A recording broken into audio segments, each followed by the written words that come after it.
અંકલેશ્વર તાલુકા cooperative purchase and sale union લિમિટેડની 82મી સાધારણ સભા એપીએમસીના હોલ ખાતે સંસ્થાના ચેરમેન ભરત પંડ્યા, સહકારી આગેવાન કરશનભાઈ પટેલ તથા વાઇસ ચેરમેન અજીતભાઈ પટેલ અને ભરૂચ ડિસ્ટ્રિક્ટ બેંકના કન્સલ્ટન્ટ રજનીકાંત રાવલની અધ્યક્ષતા હેઠળ યોજાઈ હતી।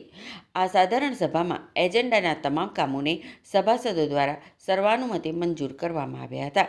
ત્યારબાદ 2025-26નો વાર્ષિક અહેવાલ અને હિસાબો રજૂ કરાયા હતા। આ પ્રસંગે ભરૂચ ડિસ્ટ્રિક્ટ બેંકના કન્સલ્ટન્ટ રજનીકાંત રાવલ દ્વારા યુનિયનની પ્રવૃત્તિઓનો ચિતાર રજૂ કરી કેટલાક મહત્વના સૂચનો કરવામાં આવ્યા હતા। સભામાં સંસ્થા દ્વારા કરવામાં આવેલા કાર્યો અને યોજનાઓની વિસ્તૃત સમીક્ષા કરવામાં આવી હતી। આ સાથે જ ભવિષ્યના વિકાસ માટે નવો દ્રષ્ટિકોણ અપનાવતા યોજનાત્મક ચર્ચાઓ પણ કરવામાં આવી હતી। સંસ્થાના ચેરમેન શબ્બીર પટેલે ચાલુ સાલે લોકોને ખાદ્યતેલ કિફાયત ભાવે મળે તે માટે પરચેસ સોસાયટી ખાતે વેચાણ શરૂ કરવામાં આવશે એવું જણાવ્યું હતું। આ સાધારણ સભા સહકાર ક્ષેત્રમાં મજબૂત સંકલન અને વ્યૂહાત્મક વિકાસ માટે એક મહત્વપૂર્ણ મંચ સાબિત થઈ હતી। આ પ્રસંગે એપીએમસીના ચેરમેન મુકેશભાઈ પટેલ, જિલ્લા પંચાયતના કારોબારી અધ્યક્ષ પ્રવીણ પટેલ, સંસ્થા પૂર્વ પ્રમુખ ઇકબાલભાઈ કોરી સહિત મોટી સંખ્યામાં સભાસદો, વિવિધ મંડળીઓના પ્રતિનિધિઓ તથા ખેડૂતો હાજર રહ્યા હતા।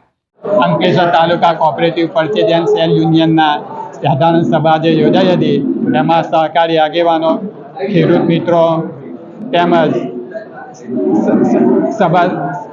સભાસદમાં જે રજૂ કરેલ આપણે બજેટ સહકારી વર્ષનું બજેટ મંજૂર કરવામાં આવેલ છે, તેમજ બીજા જે સૂચનો મળ્યા છે તે બધા કામો મંજૂર કરવામાં આવ્યા છે ને આગળ અમે જે કંઈક આપણે સંસ્થાને આપણે જે સૂચનો મળશે તમે કરવા બંધાયેલા છે ને એમાં ખેડૂતોનો અમે સહકાર માગીએ છીએ। જે કંઈ અમે કામ કરીએ એમાં ખેડૂતોનો બી અમને સહકાર મળે ને આગળ અમે સંસ્થાને આગળ વધારીએ એ મારી।